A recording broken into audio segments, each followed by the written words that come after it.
Oh, god damn. If they raise the skirt and any sort of insect, bee, anything comes out, you need to immediately turn tail and get yourself tested. That's bad news bears right there. She gonna give you worse than the clap. So today we're gonna be breaking down My Hero Academia Vigilantes episode 10. If you enjoy the video, make sure to drop a like, share, support. Consider subscribing if you're new around here. And of course, we do have the full uncut live reactions over on my Patreon exclusively if you're so interested. So let us begin. In all my years watching anime, I've seen a lot of things, a lot of disturbing things.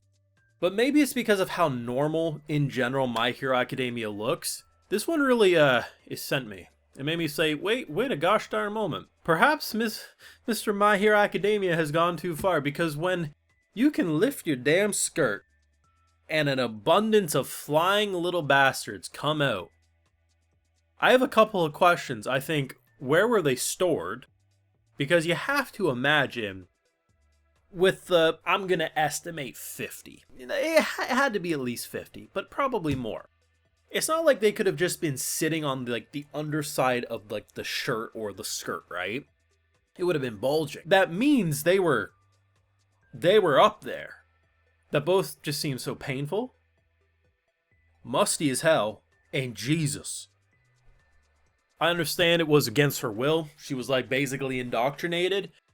But Lord have mercy, if you ever see anything, I think the only way it could have been worse is if this woman's ability was maggots. That's the only way it would have gotten worse. I'm not scared of bees and wasps and stuff. I'm more, I swat them away. I don't want them near me. But if I see a woman lift up her damn skirt and they fly out, I'm taking Shigaraki any day of the week. I would rather go up against Shiggy, I gotta be honest. I know Shiggy would kill me, but I'll take my chances with Shiggy than getting whatever type of clap that woman would give me. Jesus. But damn good episode. Unexpectedly sideswiped me with Knuckle Duster, so I wasn't sure what we were building into. And then we learn he's visiting someone in the hospital. I might just be misremembering. I am slightly high on cold medicine again, so that may influence my my brain functionality. But I don't recall hearing much about his family. So when he was sitting there, I was like, oh, is this his ex? Is he checking in? And we learned that this bee-bitch is basically responsible for his wife. Pretty much she almost feels comatose, but she almost feels like she's lost her mind, where she's repeating things it's almost make sure you come home on time. It's that type of, mentality. And it seems probably maybe she's trapped in the last day that she was active normally. So we now know that the woman who be causing a ruckus, who is doing some unhinged shit, the fact that she comes home and her parents I'm pretty sure her parents are dead. I think those are just stiff-ass bodies. The fact that she's Dad, your credit... I'm yeah, obviously the credit cards... If you've killed your dad and used his credit card, who's paying the credit card bill? Psycho bitch. So we now know that Knuckle Duster has a deep hatred for this bitch. So then the end of the episode comes and he's I found you. Now, am I worried for Knuckle Duster? A little. I mean, I admit he throws hands very well, but you're also fighting someone who seemingly can store hundreds, if not thousands, of these little bastards everywhere. Not only just on her, as we've seen, it's gone under eye patches and stuff. It's weird as hell. But at this point, all she needs to do is spread legs and you got a whole goddamn hornet's nest coming at you. That's her superpower. Spread legs and hornet's nest comes at you. That ain't good. That's bad news bears. I get why he probably didn't involve the others. 1, he probably feels it's his own issue. 2, he knows it's dangerous. And 3, he, generally kind of looks after them as, his kids. They're over half his age. I think maybe our boy the Crawler's probably, maybe only, 25-ish off. But still, he probably looks at him more as, his kid than anything. So why would you involve him in that? Even if they're fighting crime together, that's a personal mission, right? So it'll be interesting to see what they do there. And in general, it was a pretty fun episode. They started the episode weird because I don't think they've ever done this. If you've watched the main My Hero Academia show, the first 5-6 seasons, almost every episode would do some sort of recap. Because, randomly people turning on the TV, not knowing what My Hero is, they give you a little recap. Hey, this is the world of My Hero. Here's what this character's quirk is, blah, blah, blah. They randomly did that this week, which was interesting because they hadn't done that up to this point, and I'm not sure the significance of that. Maybe they just wanted to fill the runtime. I don't know. I will say though, every episode you have like the mid slate, so like when they cut to commercial break, you have some sort of eye catcher. Knuckle Dusters in this episode was so cool. Like he just like Hulk smashed the screen, and I thought that was awesome.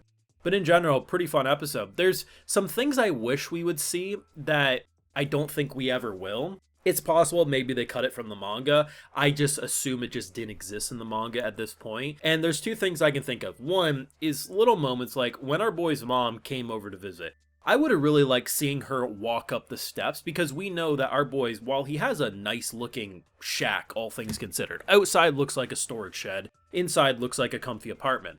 But in order to get up there, you have to go through an abandoned building. Given his mother's abusive nature and like talking down on him, I would have loved to see her be like, I have to climb up these raggedy ass steps. What? How are you going to raise grandkids in a place like that? You know, I would have loved seeing a little cute moment like that. Not a big deal, but, you know, I could see lots of little slice of life moments like those. But the big thing is, given that our girl Makoto now knows that the crawler is him, she didn't really say anything about that in this episode. She just immediately, like, we just went back to normal. And maybe that's a case of something has been cut, or maybe it will come in future chapters. But it makes me think, I think what a show like this would benefit from, a lot of anime do this thing where, like, the majority, but a decent amount do a thing usually like ReZero does, like little web episodes and stuff. Little short 1 to 3 minute episodes, like little bonus chapters, would go a long way in showing scenes like those, where it's not necessary for the viewer experience, but for those who want the extra, it would add a lot of cute little dynamics that would flesh out little relationships and